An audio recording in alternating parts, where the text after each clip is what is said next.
Estamos frente a una pregunta recurrente y por momentos antipática, pero necesaria. La pregunta que ha dado inicio a esta serie de sermones es: ¿para qué se escribió el Nuevo Testamento? Tenemos el antecedente de que el Antiguo Testamento era toda la Biblia que necesitó el Señor Jesús y que utilizaron los apóstoles. Así que nosotros que somos cómodos diríamos, ya, sufi, eso es todo. Pero entonces viene el acucioso que dice, ¿y entonces para qué se escribió el Nuevo Testamento? El Nuevo Testamento, que en versiones editoriales antiguas dice el Nuevo Testamento de nuestro Señor Jesucristo, así se llamaba, ¿ya? El Nuevo Testamento de nuestro Señor Jesucristo. Viene a responder una serie de preguntas que por la lectura del Antiguo Testamento van quedando pendientes, cada una de ellas de forma particular, pero en su conjunto vuelven a hacer la pregunta: ¿para qué tenemos el Nuevo Testamento? ¿Qué razón había?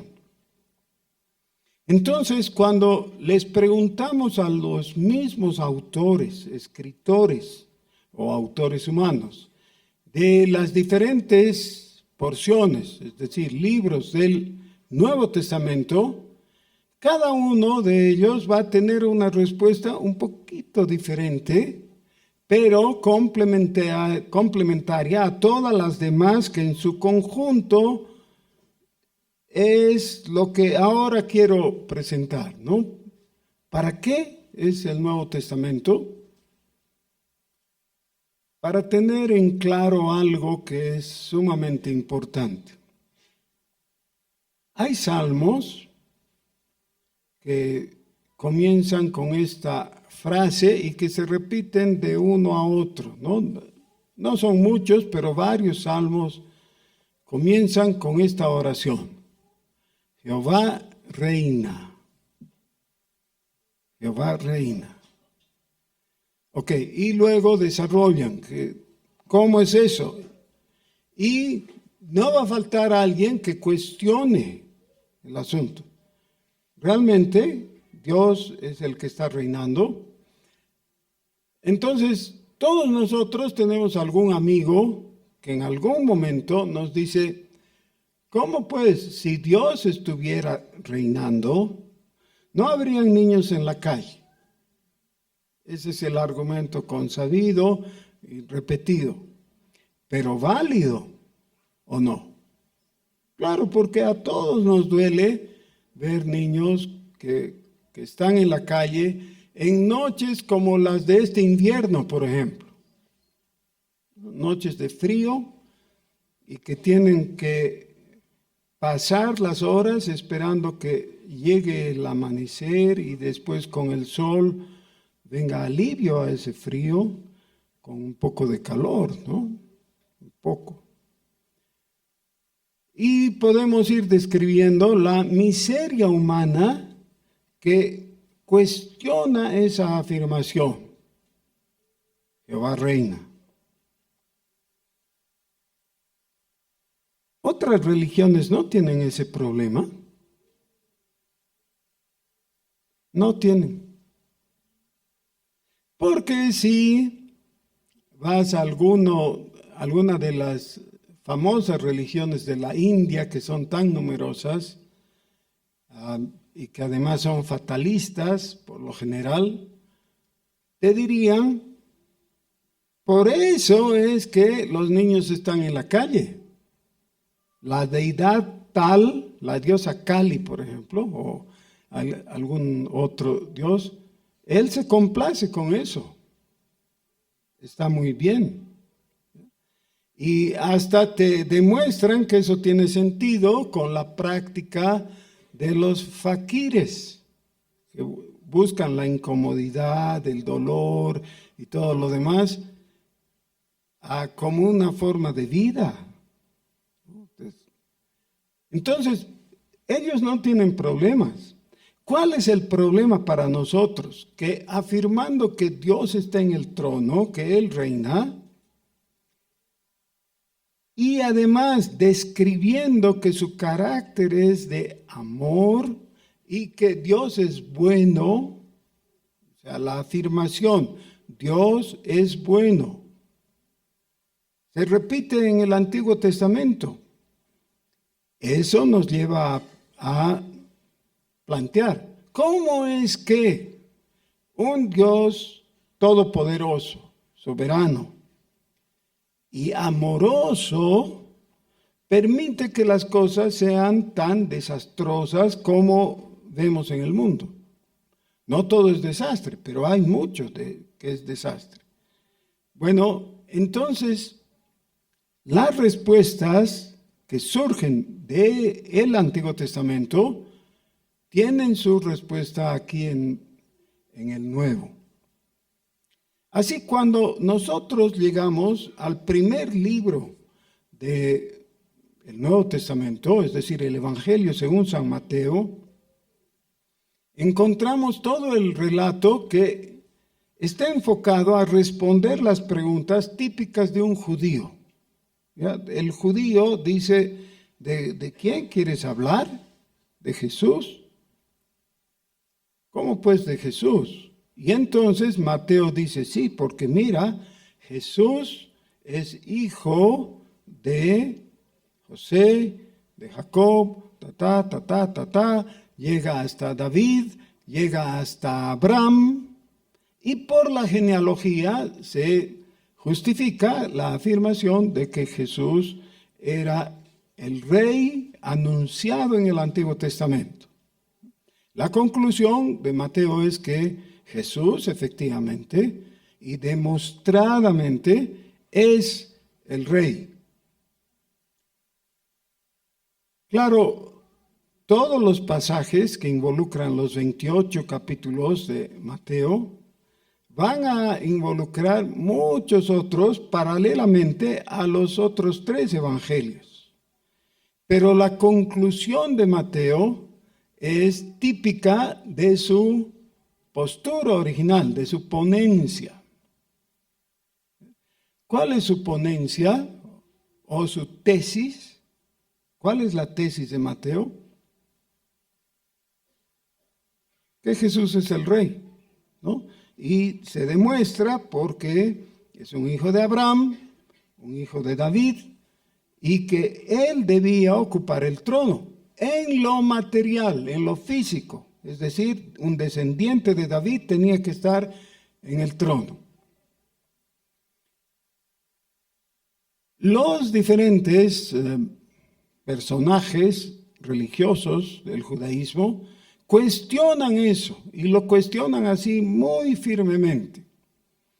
A través de sus representantes, los judíos van, en el capítulo 21, ¿no?, del libro de Mateo, van primeramente los sacerdotes y le dicen a Jesús, ¿con qué autoridad vienes y quieres hacer las cosas a tu manera? Y vienes y nos haces un estropicio en el templo. El templo estaba bien organizado y ordenado y todas las cosas funcionando.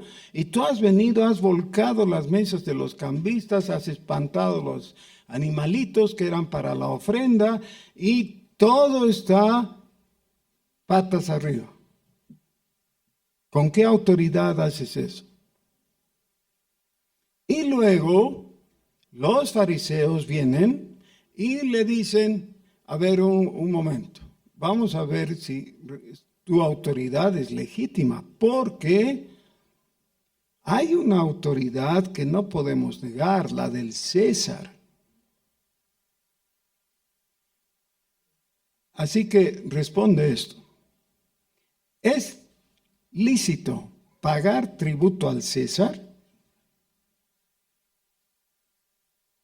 Y esta, ya sabemos, es una pregunta capciosa, malintencionada, pero si solamente tomamos la pregunta, es válida. ¿Por qué? Si nosotros afirmamos que hay un rey y que nosotros correspondemos a su reino, si somos súbditos de ese rey, no tendríamos que pagarle tributos al emperador humano, que es el equivalente a un rey, ¿no? Un rey humano, un rey muy poderoso en ese tiempo, dueño del imperio romano y todo, pero no es nuestro, porque nosotros ya tenemos un rey. Y el Señor Jesús no cae en la trampa y mantiene la posición de que nosotros tenemos un rey celestial, pero en tanto estamos viviendo en este mundo, y en este caso este mundo quiere decir la organización secular dirigida por el emperador, o sea, el César, hay que pagarle al César.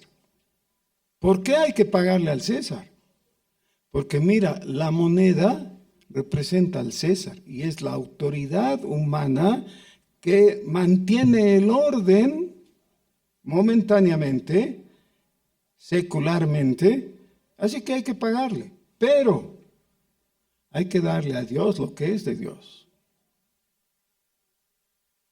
Y luego vienen los saduceos, tratando de encontrar en la doctrina de Jesús, que en ese sentido era igual a la de los fariseos, en el anuncio de la otra vida, de la vida espiritual, y en la creencia de ángeles y espíritus y todo lo que el Señor anunció, enseñó, igual que los fariseos. Entonces, queriendo hacerle quedar mal, le dicen: mira, aquí hay un problema porque tu doctrina de la resurrección no es coherente con la ley. Porque la ley del levirato dice que el hermano menor, siguiente, del difunto tiene que tomar a la mujer que ha quedado viuda. Pero si eso se cumple a rajatabla, habiendo 7 hermanos, y los 7 han tenido a la misma mujer por esposa, ¿con quién se va a quedar en la otra vida? Ellos no creían en la otra vida, por eso plantean el asunto así. Pero el Señor responde eso con facilidad. Les dice: ustedes no leen la Biblia con atención y no sacan las conclusiones pertinentes. Dios no es Dios de muertos, es Dios de vivos. Es el Dios de Abraham, Isaac y Jacob. Ahora, ¿cuándo vivieron Abraham, Isaac y Jacob con relación a los contemporáneos de Jesús? 2000 años antes. Pero Dios es el Dios de esos que vivieron en esa antigüedad. ¿Por qué? Porque no están muertos. Porque el que tiene la fe de Jesús está vivo, aunque su cuerpo esté muerto. No quiero entrar en los detalles de cómo sucede eso y el estado intermedio y todo lo demás, pero la respuesta del Señor Jesús es, en todos esos casos, mostrando que el judaísmo estaba equivocado, que sus planteamientos eran insuficientes, que sus respuestas eran parciales. Como para contradecir eso, los judíos traman la muerte del Señor Jesús y Él muere. Y cuando en lo humano, si tenemos un enemigo y este muere, decimos: listo, se acabó. No hay más enemistad, ¿no? Porque ya se murió. Ellos habrían creído que se acabó todo el asunto con la muerte en la cruz de Jesús. Ya terminó. Nos libramos de él. El Nuevo Testamento nos anuncia de forma muy clara que Jesús no se quedó entre los muertos. ¿Hay evidencia bíblica de que Jesús murió? Sí. No es que aparentó muerte, como algunos han tratado de decir. No, Él murió y habían testigos presenciales de su muerte. Sí, pero ha resucitado. Y ese es el anuncio central del Evangelio. Jesús ha resucitado. Permaneció 40 días visitando eventualmente a los discípulos después de la resurrección. Y en la última presentación, que además fue la despedida de Jesús en cuanto a su cuerpo, es decir, ya estaba resucitado, pero se hacía presente, se hacía visible a los discípulos en algunos momentos. En esta última vez, dice en el capítulo 28 del Evangelio según San Mateo, desde el versículo 16. Pero los 11 discípulos se fueron a Galilea, al monte donde Jesús les había ordenado. Y cuando le vieron, le adoraron. Y ahí podría terminar el Evangelio. Y sería un buen final, ¿o no? Fueron los discípulos, se encontraron donde Él les había dicho, y bien, porque le vieron e hicieron lo último digno de registrarse. ¿Qué? Le adoraron. ¿No quisieras que tu epitafio contenga esas palabras? Fulano de tal, esforzado padre y devoto marido, y no sé qué, las cosas que se dicen, ¿no? Bonitas ideas. Pero que ponga como lo sobresaliente. Fue un adorador. ¿No quisieras que así sea? Yo quisiera poder decir eso, o quisiera que se diga de mí. Así que el Evangelio, según Mateo, podría terminar en la primera línea, aquí en el formato de mi Biblia, en la primera línea del versículo 17 del capítulo 28, y le adoraron y listo, ahí se terminó. Pero entonces viene una oración que me descoloca todo otra vez, porque dice que algunos dudaban. Conste, ahí no habían extraños, no habían incrédulos, no habían de los fariseos o de los saduceos o de los soldados romanos o de cualquier otro, no, eran los discípulos, los 11 además que fueron donde Jesús les había dicho, y de los 11, de los discípulos, algunos dudaban. Este es el colmo de la honestidad de la Biblia.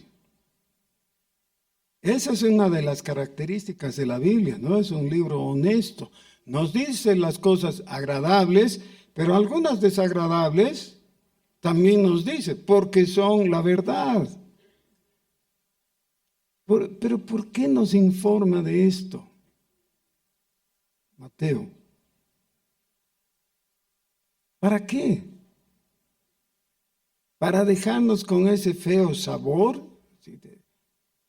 ¿Había dudas entre los discípulos?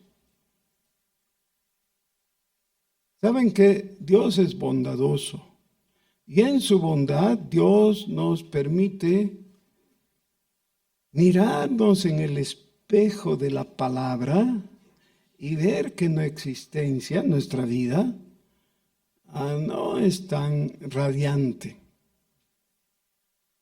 no es tan gloriosa.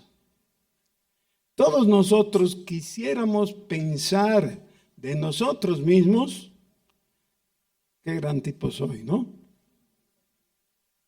¿Soy un gran tipo?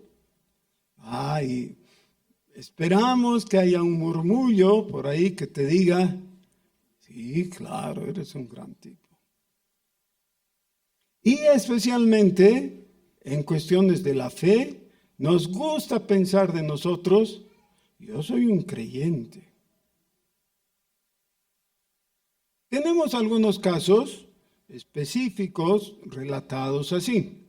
El Señor Jesús les anunció en la noche antes de ser entregado, cuando estaba reunido y estableció la Santa Cena, les dijo a los discípulos, todos ustedes me van a negar, me van a abandonar y se van a ir. Lo cual realmente era, se dan cuenta, ¿no? Horrible. Es un anuncio así que a nadie le permitiría mantener la sonrisa en la cara. Todos nos molestaría, nos inquietaría.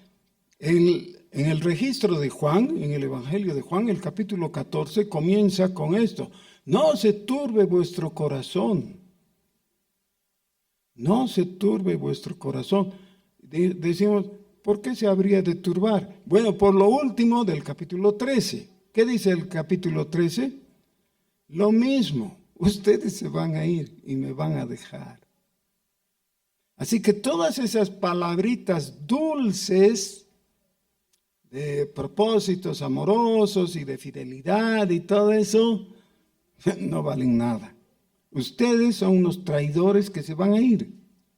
Y ahí entonces Pedro dice, si estos miserables se van a ir, yo no. Y le dice, Jesús, yo no. Aunque todos ellos se vayan, yo no. Mi vida pondré por ti.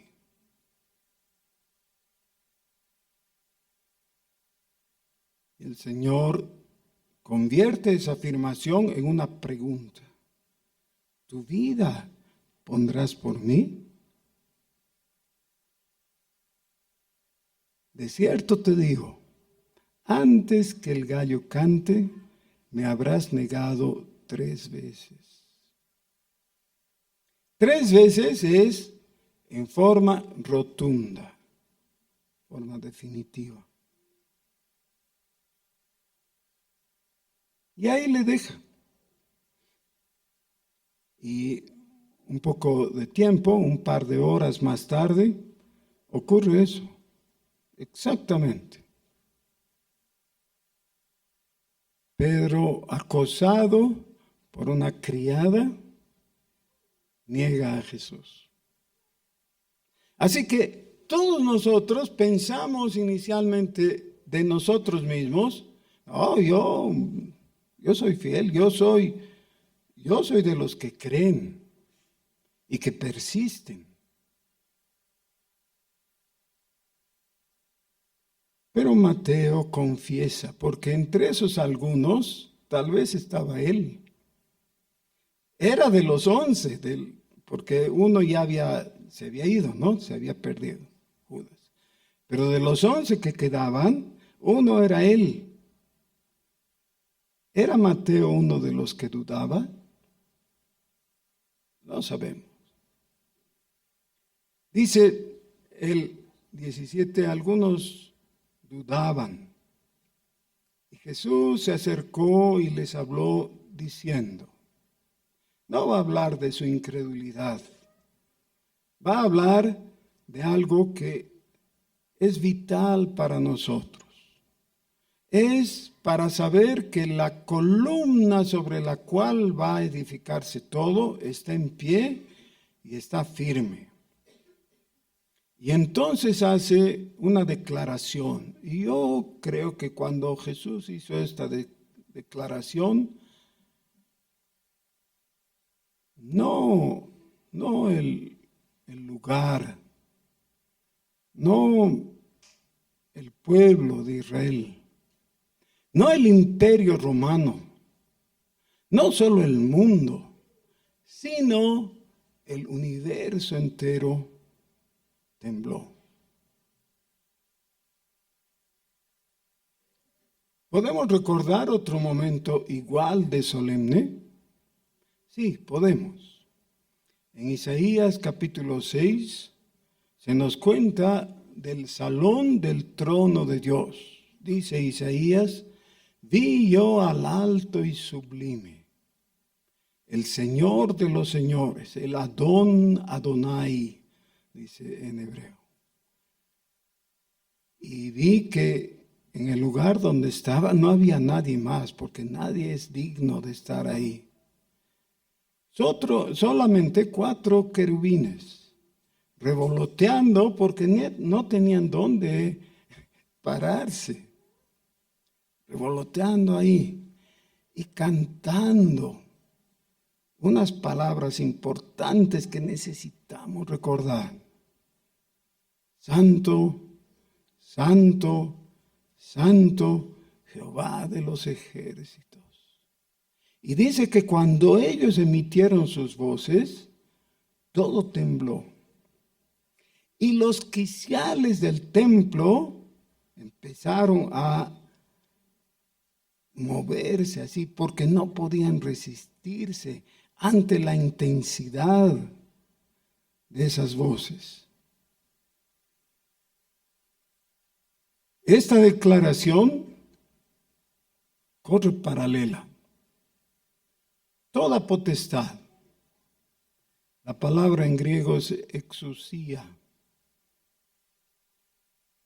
Toda potestad o autoridad o está relacionada con el gobierno.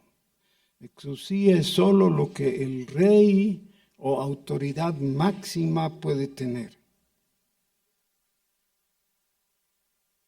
Pero no dice la autoridad, dice toda potestad me es dada en el cielo y en la tierra. Esto está declarado después de que ha dicho que algunos dudaban. Vamos a suponer, con todo respeto, pero hagámoslo, supongamos, tú eres el que dudaba. O sea, habían 11 discípulos, vamos a suponer, 6 están convencidos y 5 tienen sus dudas. Tú eres de esos 5. Tienes las dudas. Pero entonces te acercas más y ves que estás frente a Jesús que ha resucitado. Pero ahora está con apariencia gloriosa. Ya no se ve como cuando era un carpintero caminando con los pescadores por Galilea. Ya es diferente. ¿Vas a seguir dudando?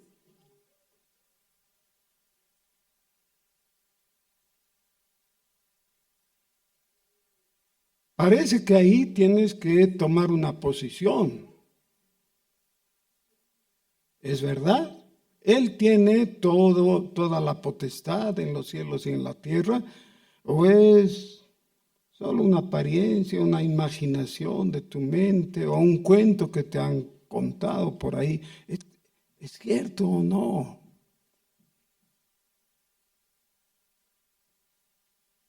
Ahora, la verdad no va a cambiar sobre la base de tus opiniones o tus temores o tus dudas. La verdad permanece. Jesús ha declarado la verdad. Él tiene toda la autoridad, toda la potestad. Y entonces nos dice algo. Por tanto, y aquí tenemos varios verbos en el versículo 19. Por tanto, es conjuntivo, ¿no es cierto? Une la afirmación anterior con la que continúa. Pero luego vienen los verbos. En la Reina Valera tenemos el verbo ir en imperativo, id, o vayan, diríamos nosotros. Segundo verbo, hagan discípulos, Pero hagan discípulos en español son dos palabras, en griego es una sola palabra. Es apostolen o discipulen, más bien, no apostolen, discipulen. Vayan, discipulen, bauticen, es el tercer verbo, y el cuarto está en el último versículo, versículo 20, enseñen. ¿Saben que el único imperativo que está en griego aquí es discipulen? Ese es imperativo.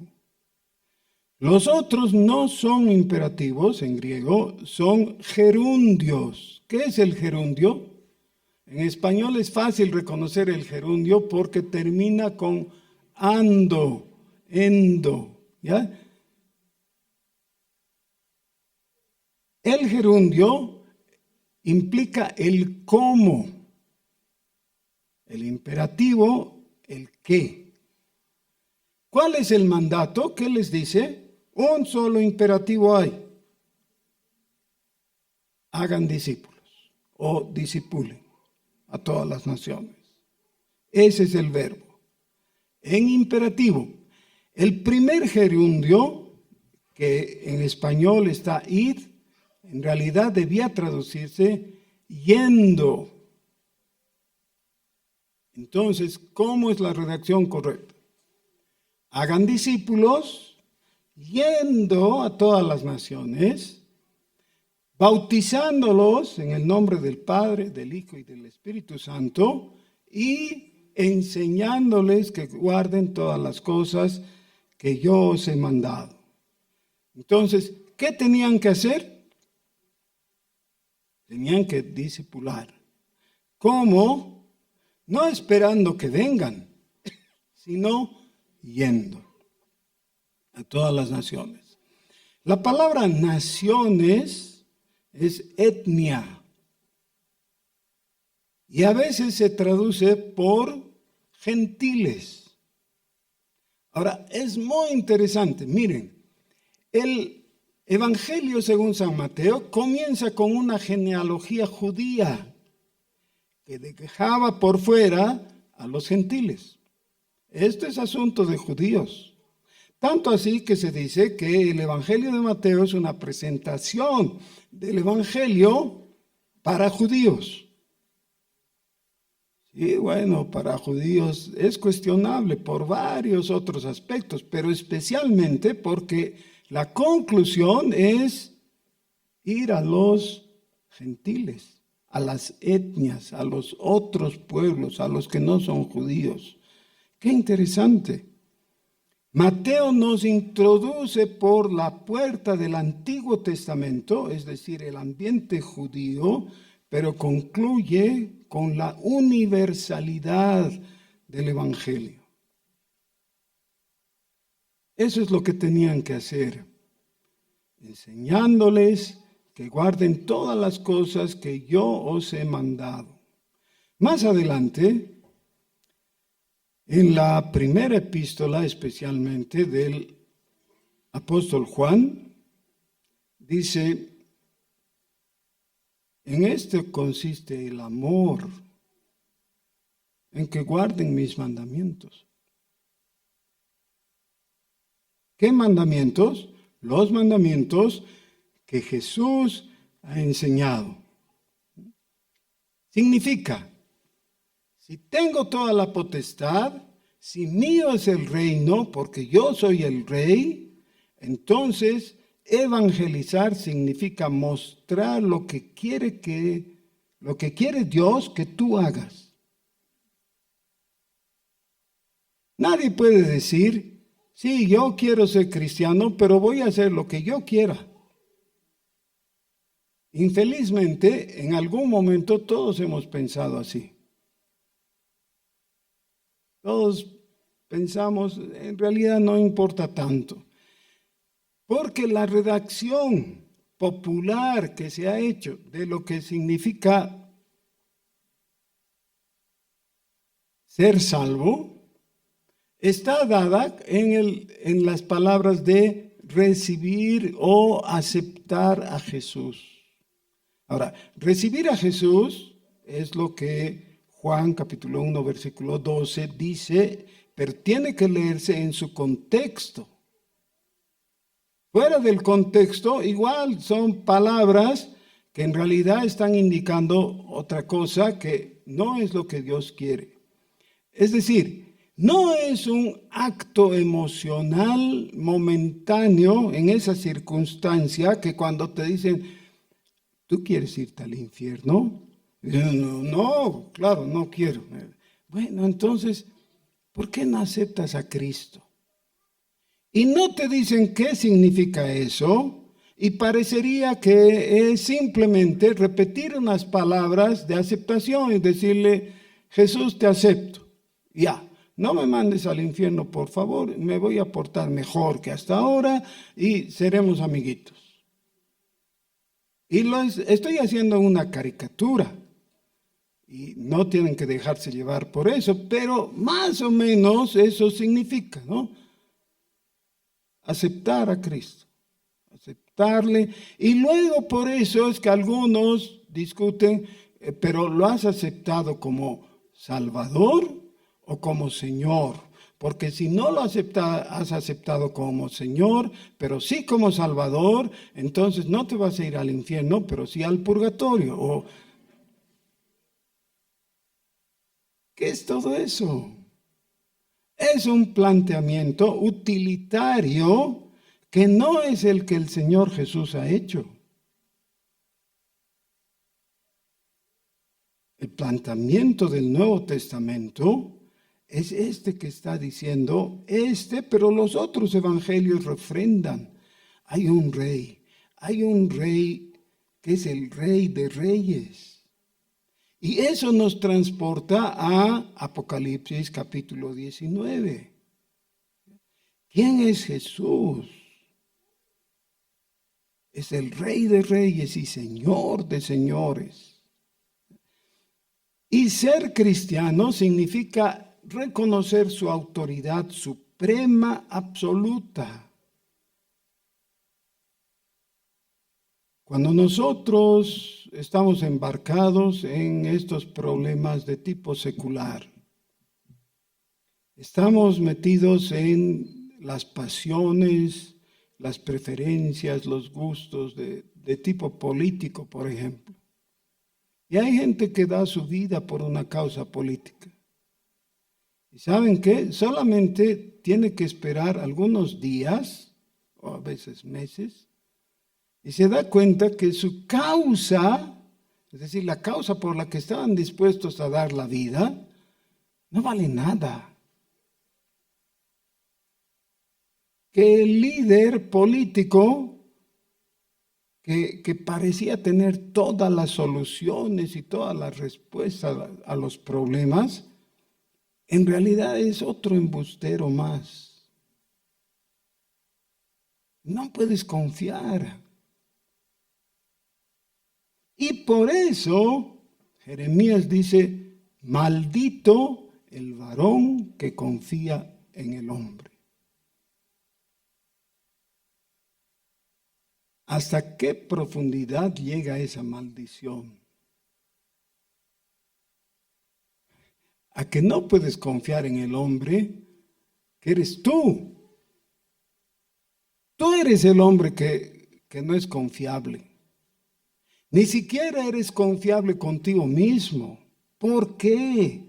En el mismo pasaje dice, engañoso es el corazón más que todas las cosas y perverso. Tanto así que cuando nos miramos a nosotros mismos, quedamos horrorizados por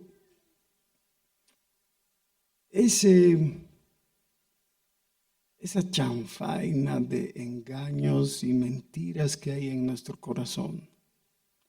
No soy confiable para mí mismo. No soy confiable delante de Dios. Qué vergüenza. Alguien podrá mirar al interior y todavía bajar más, a más profundidad hasta encontrar el núcleo mismo de mi corazón. Sí, dice el pasaje, yo Jehová, que conozco el corazón del hombre. Por eso, en ningún caso la fe cristiana te lleva a confiar en ti mismo. Ese es el humanismo. ¿Qué te dice el humanismo? Cree en ti mismo. Necesitas solventar tu suficiencia.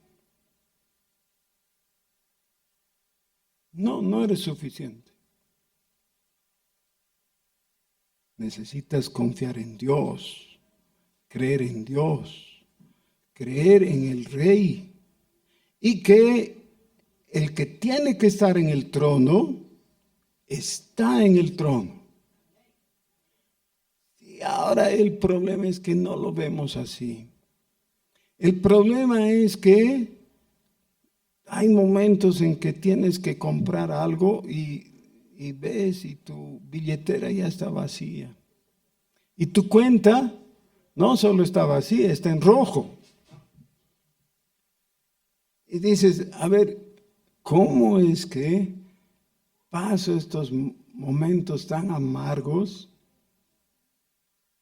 si mi Rey está en el trono?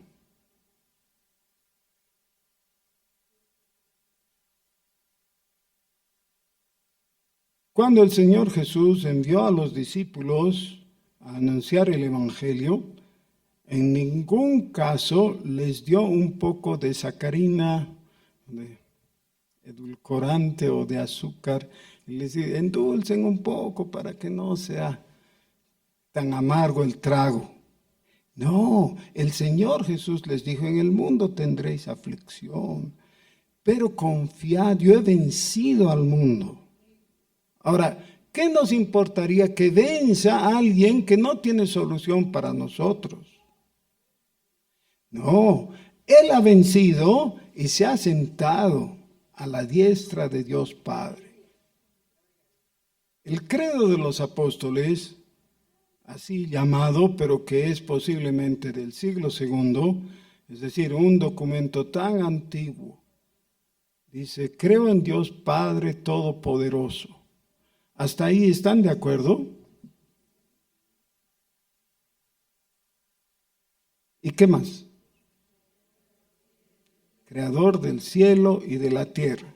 Las mismas categorías expresadas aquí, ¿no es cierto? Dice, toda potestad me es dada en los cielos y en la tierra. Creo en Jesucristo, su único Hijo, Señor nuestro. El trono no está vacío, no está vacante y no va a estar. El trono ha sido ocupado por mérito propio del Corderito, que ofreció su vida por nosotros y ha sido puesto en el trono. ¿Por qué? Fíjense, Apocalipsis capítulo 4 termina diciendo, Señor, digno eres de tomar la gloria, la honra y el poder, porque tú has creado todas las cosas y por tu voluntad han sido creadas y tienen su existencia. Eso es Apocalipsis capítulo 4, versículo 11. Pero luego en el capítulo 5 surge una pregunta, una interrogante que aplasta al lector. Dice, nadie ha sido encontrado digno para tomar de Dios la revelación a través del libro, ¿no? Nadie ha sido encontrado digno. Y Juan, el apóstol, el escritor de Apocalipsis, empieza a llorar porque realmente es una decepción. Pero una voz le dice, no te preocupes, hay uno que es digno. Es el león de la tribu de Judá. Y entonces él se da la vuelta a mirar al león y no ve un león. Ve un corderito. Y el corderito está como inmolado. Sí, pero no te engañes. No ha sido derrotado.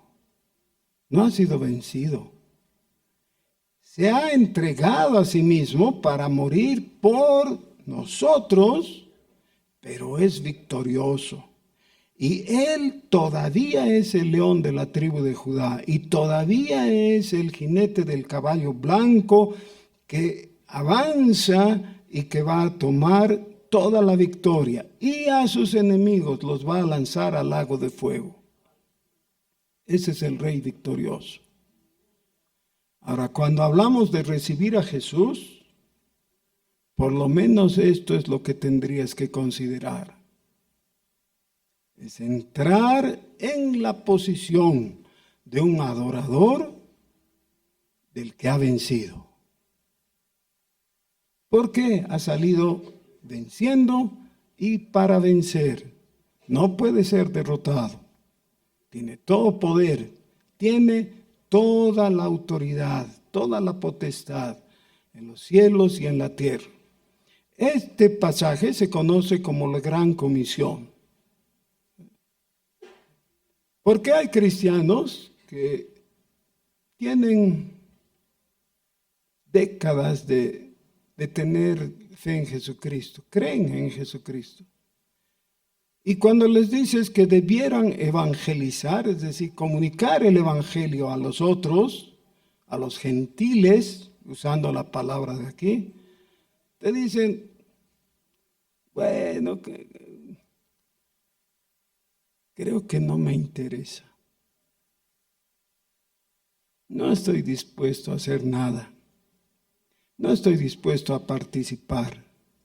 Pero un momento, ¿no dijiste que tú recibes a Jesús?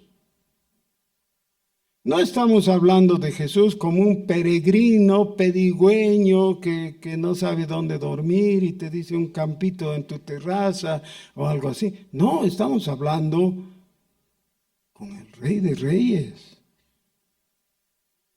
Él ya ha dicho lo que quiere de ti. No tienes chance de decir, a ver si me dan ganas más tarde. No. Él ya ha dicho lo que quiere. ¿Le vas a contradecir? ¿Te vas a oponer?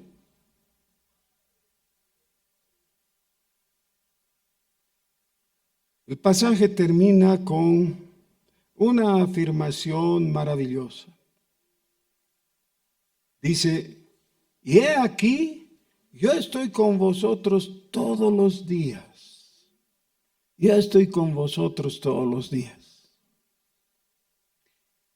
La realidad clara y concreta es que el Señor Jesús está presente.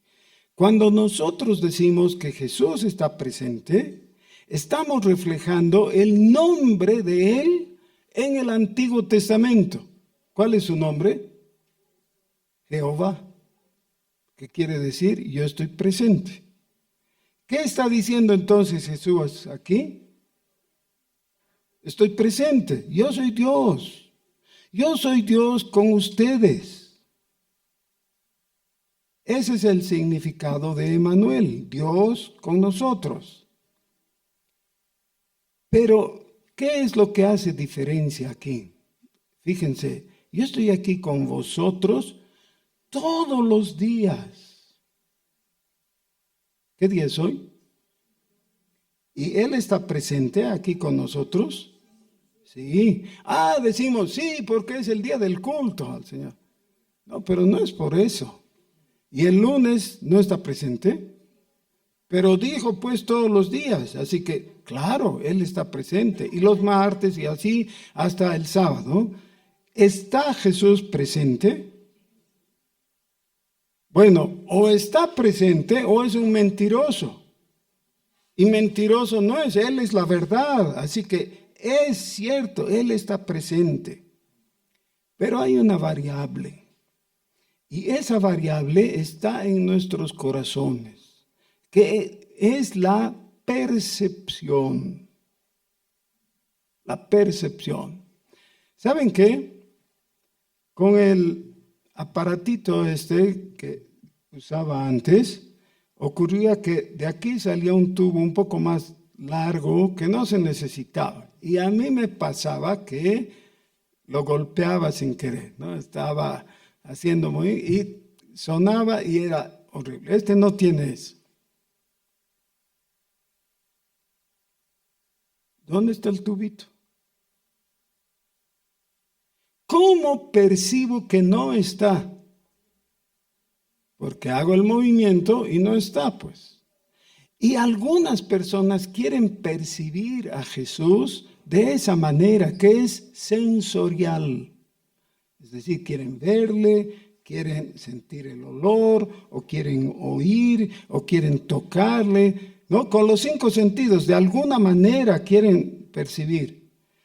Pero Jesús se manifiesta no de esa manera para ti sensorial. Él está presente. Pero no lo siento, dice alguien. ¿Qué me importa? ¿Eso cambia la realidad? Un día una hermana se quejó de su marido y me pidió que hablara con él. El marido era un sinvergüenza. Me dijo, es que a veces no me siento casado.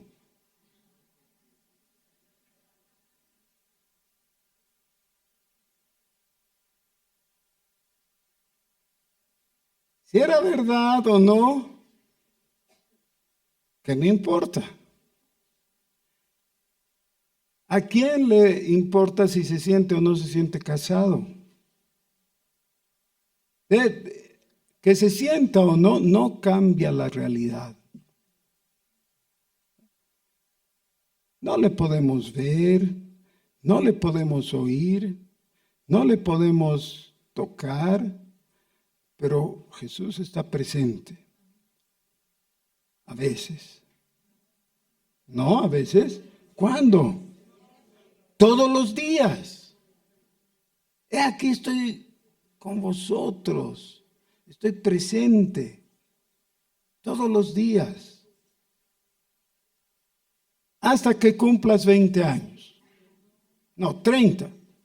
No, más. Voy a cumplir 75 en agosto. Ya no está tan presente, ¿no?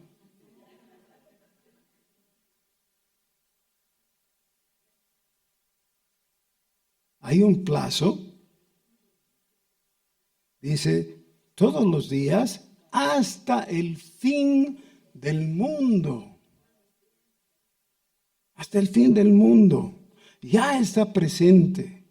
Nosotros estamos aguardando que Él llegue y podamos darnos un abrazo, que nos permita besar sus pies, estar con Él en forma plena, aún física. Pero ahora la fe nos sostiene. ¿Qué dice la fe? Él ha dicho, estoy presente. ¿Y cuál es la verdad? Esa es la verdad. Él está presente con nosotros todos los días hasta el fin del mundo. Así termina Mateo. Dice, amén. ¿Qué quiere decir amén? No, así sea, eso no. ¿Qué quiere decir amén? Yo creo. Yo creo. ¿Qué estamos haciendo ahora al decir amén? Estamos diciendo que estamos amenando. En hebreo es un verbo Es el verbo amenar. Bueno, el equivalente. Amén es un verbo. Yo creo. Esto es lo que sostengo. Jesús está conmigo. No lo puedo tocar, sí, pero está todos los días. Vamos a alabarle, ¿qué les parece? Pónganse de pie, por favor.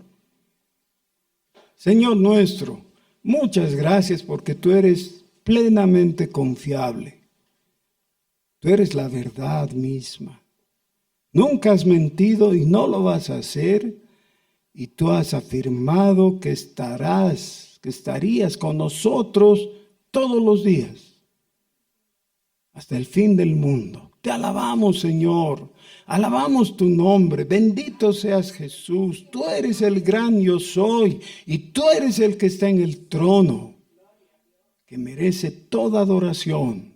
Ante ti nos inclinamos, oh Señor. Gloria al nombre de Jesús. Amén.